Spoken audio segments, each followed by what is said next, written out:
mga alas 12, hindi niya alam. Meron tayong little surprise sa wife ko. Dahil wala naman tayong pambili ng mamahaling cake.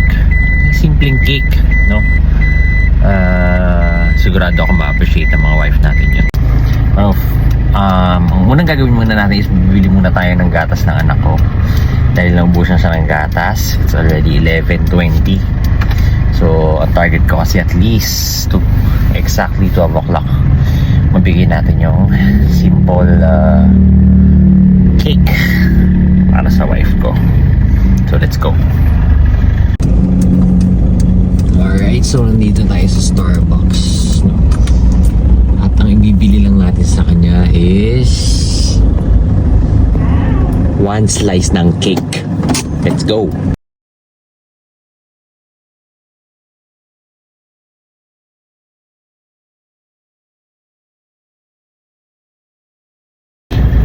So yun na nga guys, nabilihan natin siya ng simple cake lang galing from Starbucks kasi ano tayo, simple lang, walang pambili ng mamahalin yung karamiya ba yung mga cake, no? And then I hope, and alam ko naman ma-appreciate niya to. So di lang tayo lagi nagpapasama sa billiards, no?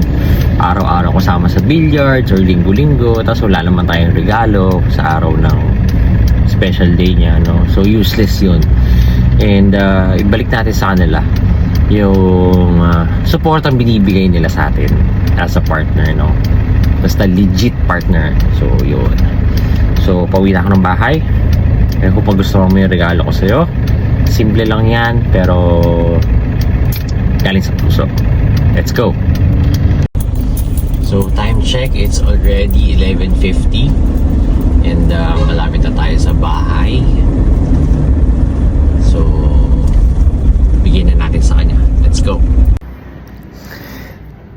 And guys, wala akong mahanap na kandila.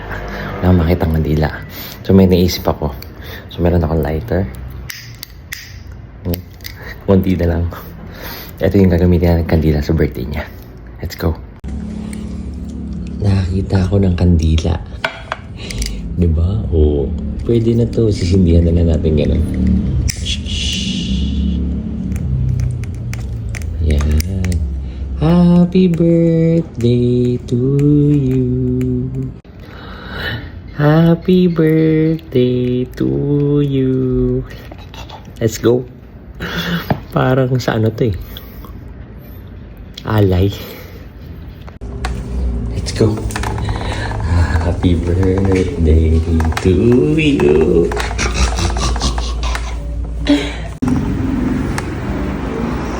Happy birthday to you. Happy birthday to you. Happy birthday. Blow mo na. Push, uto-uto, di ba? Ang bango.